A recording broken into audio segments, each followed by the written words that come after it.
4 million, 4.5, 4 million, and a half. And a half. Oh, sorry, I forgot the half. Do we want the shoes? Yes, let's go on board. Today I want to show you a yacht worth 4.5 million euros.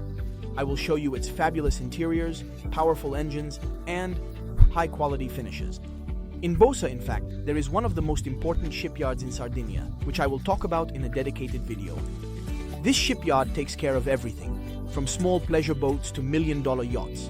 Believe it or not, the shipyard has restored this yacht that had a terrible accident and has practically made it like new, even installing newer and more powerful engines. And with Manu and Logi, we will take a tour of this fabulous yacht. It's the first time I board a yacht worth 4.5 million euros, so there are even winches for the mooring lines. For the mooring lines, there is also a hole that leads to a locker for storing the mooring lines. How much does such a large boat weigh? Yes, we are around 40-45 tons. Then it depends if the diesel tank is full and the water tank is full. How much is the diesel tank full here? We are at about $5,000 liters. $5,000. Liters. So guys, 5,000 liters amounts to 10,000 euros. At Villasini News, it's 12,000 euros. Are we covering everything? This is the dashboard. No, come on. I mean, this is cooler than my airplane, almost cooler than my airplane. Here we have installed everything ourselves. Yes, all new. 3 Simrad NSS and V3S, which are the top of the line from Simrad. So here we have everything that manages the engines, including instruments with echo sounder radar, sonar. And here you can see all the engine RPMs, all the data on the engine. These are the propellers that allow lateral and transverse movement of the boat when maneuvering. For example, a mess. One more is a lipopo. Then we have the searchlight and the light, which can be positioned at 360 degrees. We also have the flap and the trims. This boat has trims because it has surface propellers. Compass, navigation light, bar. This light we can say is a reserve or searchlight. Cockpit, this is practically inside here. And all of this is made of carbon, this entire structure. So that's why it doesn't weigh 2,000 tons. In fact, you see everything is made of carbon. Incredible, right? Steel, carbon, nitrogen crystals, 1, 2, 3. I mean, guys, what are we talking about? And here is where the nuclear warheads are launched. Then here we have the tip top, where the glass window opens, the awning that comes out from inside here. And there is the awning with a button that takes care of you and covers everything from the corner. Then there's the table, but there isn't a table because we are repairing it. As for the exteriors, here we have a beautiful corner with a small table, which is usually used in the harbor. When you want a bit more privacy, you're at the dock. It closes, let's say, the sky. It can either darken you or open up. Right now it's closed, and the glass is blocks part of the sunlight. In fact, I have to tell you that it's not particularly hot, but look, it's huge to be here inside. I mean, it's really 24 meters of boat, right? Yes, exactly. I can also take it with my boating license. On deck, there is also space for a couple of sinks and a hot plate. Here is the large table. Imagine it being here. You're repairing it, right? And can I check under the seats? Yes, of course, all the storage compartments. They are all the little lockers, so the poor man's tank, Giano, be careful. Consider that this should close here, leaving the passage free here to go to the bow, to go to the pub. Sure, all the upholstery. Yes, of course, it's missing because it's all preserved, but all the cushions are here.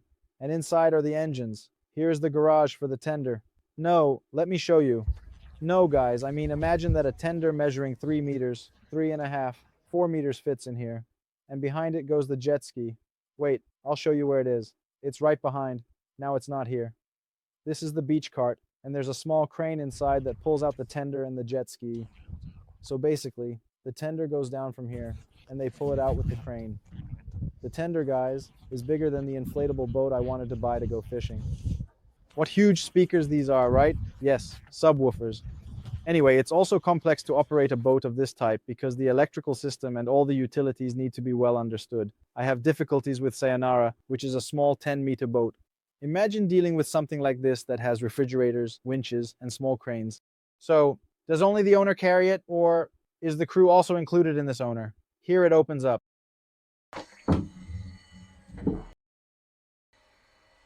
Here I imagine there will be incredible cushioning once. All of this is a steel frame. Here everything is cushioned so you can comfortably take the soles. I mean, look here, it seems like an incredible platform. And it's incredible to find a port that can still accommodate such boats because it still requires a nice weight at the bow, up to 40 meters. Incredible. The traps are quite far away. So if you come during film time, be careful because you might get stuck in the traps. I mean, look at this beast. Now we'll show you. This is the small winch for the anchor. And this is the huge anchor, which I think will cost 2,000 to 3,000 euros just for the anchor. The chain is 12 and there's a shower at the bow, see? So when it goes up, it leaves more than with the Sweet Goose. And of a fixed hello agencies, are we on fire? Here's the foot, because even though we are on the water, it's surprisingly difficult to turn it off, especially with fiberglass boats. We can go inside. We have a living room.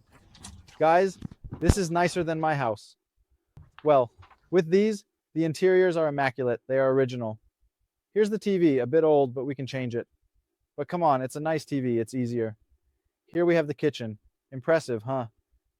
Here's the kitchen. Induction cooktop, oven, just one sink. I have two, mind you. They are tiny, but there's a fridge. Oh my goodness, no, I can't believe it. There's a house. Yes, here we have the crew quarters.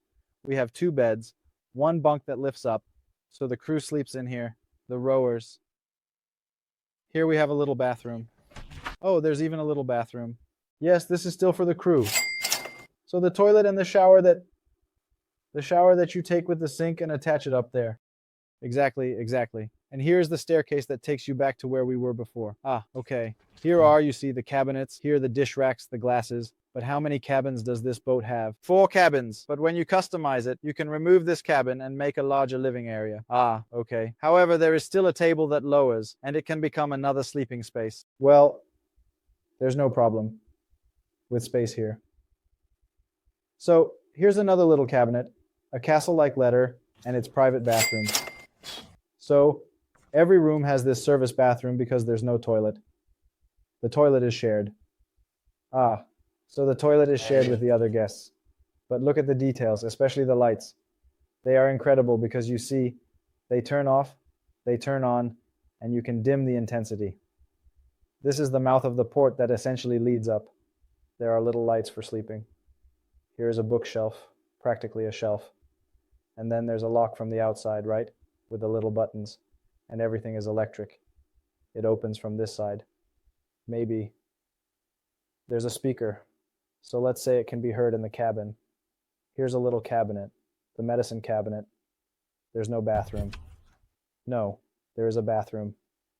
Ah, there's even a bathroom. Well, it's closed, but it doesn't matter. There's a bathroom. This is the shared bathroom with that cabin.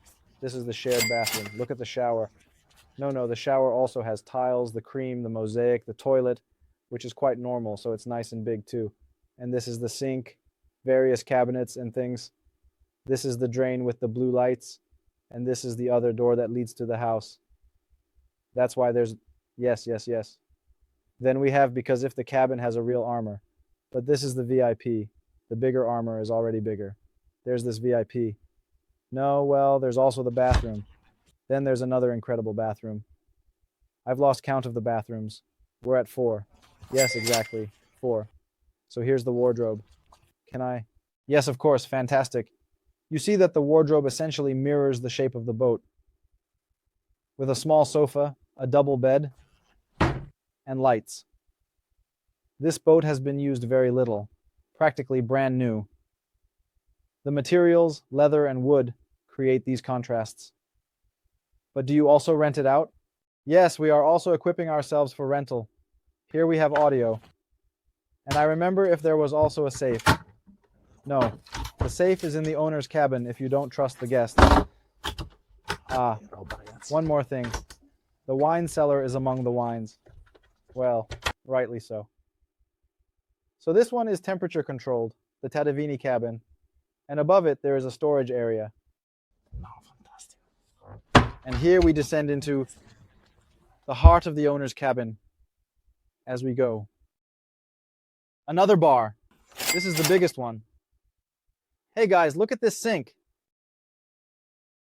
Here, there's even a bidet, a toilet with a bidet. I mean, the wood is fantastic, huh?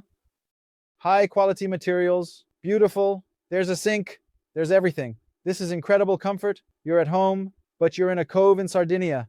Exactly. You know what beautiful, miraculous catches you make, but not of fish here. This is the most beautiful cabin. No way. Should I try it? I'll give it a try.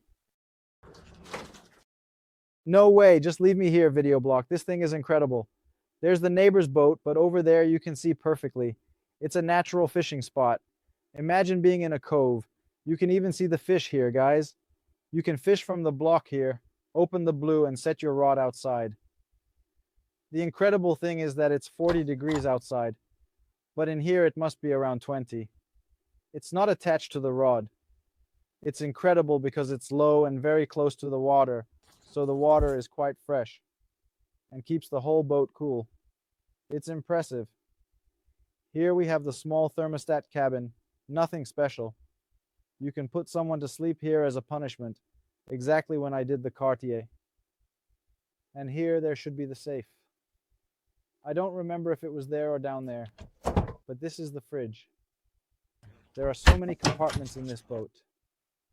How many speakers are there? One in each cabin for the lady, the makeup to put on. Do you understand? It's one of those little pieces of furniture, and this decor is really beautiful, practically modern. The boat isn't brand new, but it's incredible. I absolutely love the fact that you are practically on the sea here. It feels like being inside a swimming pool. I have this impression while navigating. Sitting here with the navigation signs is something beyond words. So how many people can we fit here? 16 people. 16 people. It is certified for 16 people. So I think it's about a couple of crew members and everything else. But there's usually a cook as well, since the sailors also act as cooks and hostesses. It's incredible because the boat is very stable. It doesn't even feel like you're on water. This is the first time I've been inside a millionaire's boat, and it's fantastic. I mean, those who have money enjoy life. That's the truth. Can you take us down to the engine room, Manu? Let's go take a look. The engine room is ugly. We don't like it. We don't like it. Let's get out.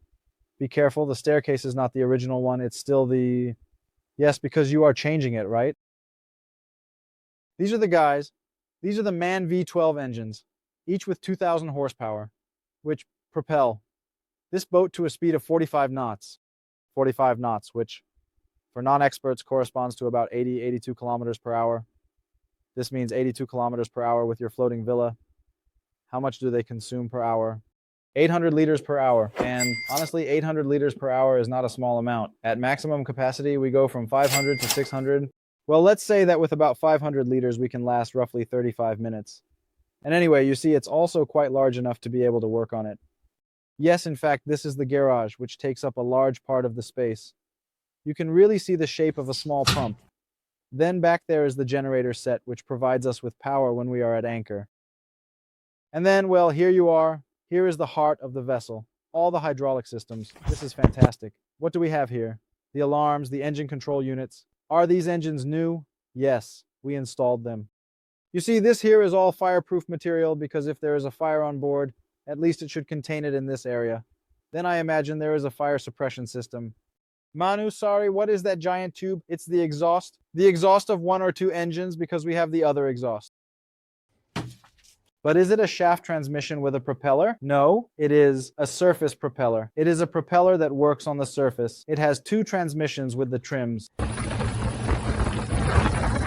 Only half of the propeller is working. The rest is out of the water when it goes on plane. So there is much, much less drag. And obviously, we can reach higher speeds while consuming, let's say, little, especially for a boat that weighs 40 tons. I'm not even asking you, but how much does one of these engines cost? We're talking about 250,000 euros. Yes. In fact, these are now also considered old, in quotes. A new model with 2,200 horsepower has come out that costs around 300,000 euros, more or less. Now I'm giving some prices just like that, friends' prices. We had to adapt them for this boat because the original engines were 2 MTU. Okay? We had to make these plates and align them with the transmissions, so it was quite a job. You also did important work on these low areas. So you do everything from a small dinghy up to 24 meters because that's the maximum we can pull. Because cold travel only allows us to pull, so to speak, this vessel. Did it take you a year? Yes, about a year or so. Then due to delays from suppliers, we could have done everything in a few months if we had all the parts at home. This boat, among other things, also has a desalination system, which basically takes seawater and makes it non-potable but still fresh for all uses, from showers to various pumps for cleaning the boat and so on. It's a great convenience because you don't have to carry as much fuel, right? We already mentioned 10,000 liters, but I know how much water it can hold, and I don't remember if it's maybe 2,000 or 3,000 liters. So guys, today we took this fantastic tour of this yacht worth 4.5 million euros, which had been in an accident. You tried to repeat what happened. It hit a rock and was damaged from the bow to the stern. It hit a rock called Supaloso in an area near Oristano. We went out and saved it, so you recovered it, and basically you took it to do the work, and the owner ceded it. Because of course we remind you that the law of maritime rescue states that when someone assists a vessel, they are entitled to half the value of the vessel. It wasn't worth repairing unless someone had a shipyard. They took it and repaired it, so it belongs to the shipyard. With sacrifices. Exactly. They can rent it out or they can also sell it. So guys, if you follow us and want to buy it, Matteo said that if he wants to buy it, it's his. actually, it's already sold to me. Anyway, Manu, thank you so much because your shipyard is fantastic. We had the chance to see a wonderful boat. Here, we'll grab 2 beers and 2 cans, and you'll see that we'll be fishing not for fish, but for other things. Fishing rods. We specify fishing rods. No, absolutely not. But you will see that if we sit here on this boat for 5 minutes, we can fish and hunt without too much difficulty. Let's make an initial plate. Hi guys, have a good day.